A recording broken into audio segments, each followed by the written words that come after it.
Hey, what's happening, guys? Double wide 6, and I have a little project here that we're going to make with an old tire from a bike. So these tires are just kind of sitting around in the attic, and I figured what I'd do is I'd make some bungee cords. These cords are good because they stretch.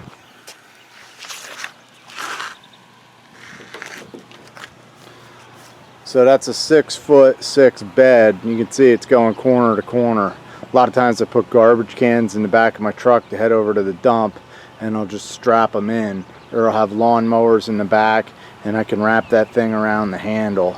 So that's why I really like these. There it is going across the truck.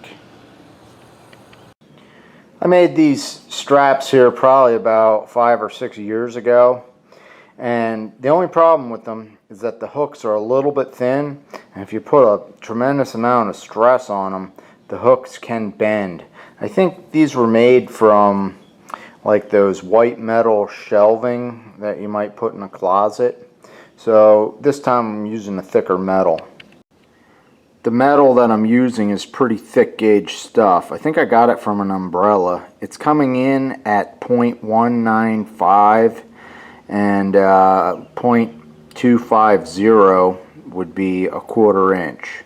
So it's pretty thick stuff.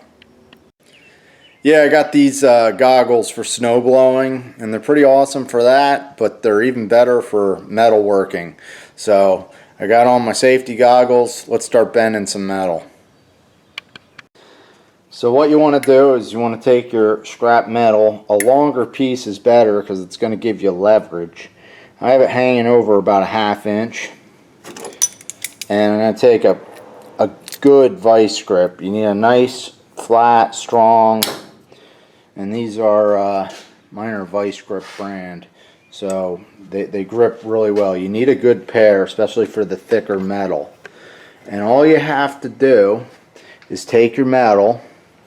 You can hold it kind of here because you want it to bend tight to that pipe. And all I'm doing is I'm wrapping it right around here. I'm going to go back to right about here.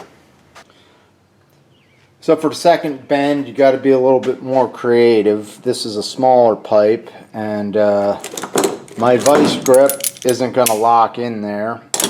So what I'm going to do is I'm going to take my hook, and I'm going to take my original pipe and drop that through there, kind of put on an angle to sort of hold it in there. Alright, that way when I put pressure on the wire, this won't fall. And we're lining it up where we want it, and we're bending this guy in reverse. So we're just going to take it and we'll wrap it right around. The wire's hitting my tripod. And we're going to wrap this guy right around here, nice and snug, just like that. Here's a second way to bend your wire. Since I make these hooks often for straps, for my pool cover, for gates, storing away like the beach chairs and stuff like that in my shed, I just made a little fixture, just welded up. But anyhow, this works real easy. You take your rod, you bend it right around this way, just like that. And then once you get that bent, you're going to lower it down. So that's my first bend. And we'll lower it down here. Nice and snug. And we'll take our wire and we'll bend it right back that way. Your hook will need a little bit of fine tuning. It's slightly off. So you just put in the vise, straighten it out, bend that down a little bit. I'm just gonna kind of rough cut it, and then we'll fine tune it exactly where we want it for later.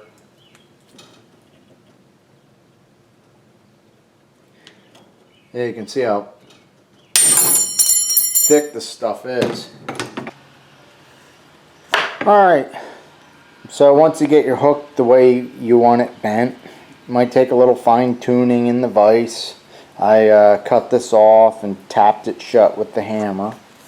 And now what I can do is feed the rubber through here, just like this.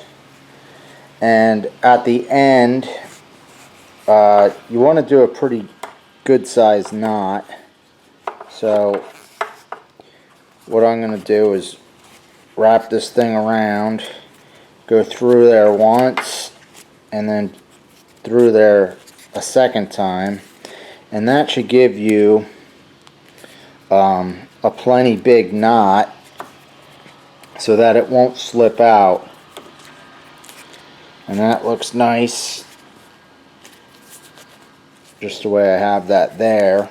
And then this thing will just butt up against the knot and actually lock on there nice and tight.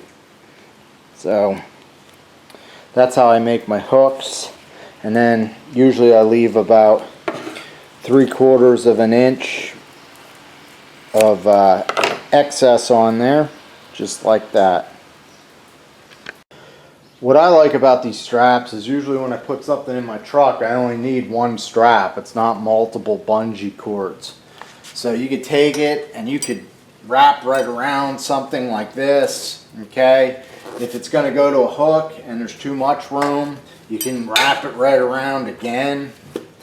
So they are flexible and strong, and they work well.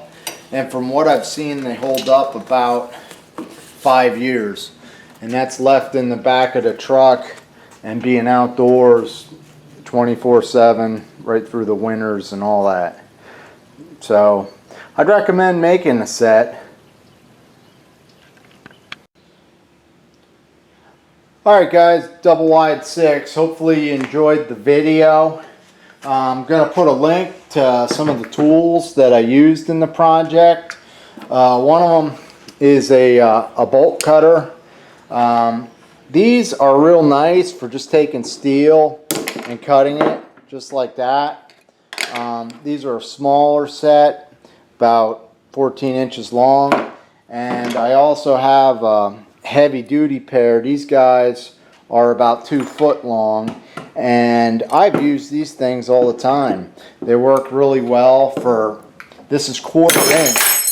I mean that's pretty thick stuff. It's, well, slightly thinner than 1/4 inch, but you can cut bolts, you can cut locks, chain link fence, the installation of those metal shelving for closets.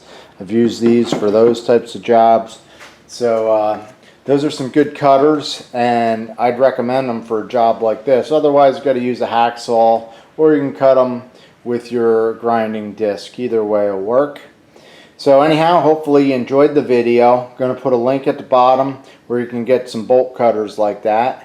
And if you haven't subscribed, I ask that you please do. I got a whole bunch of videos on my channel that you might enjoy. Thanks for watching.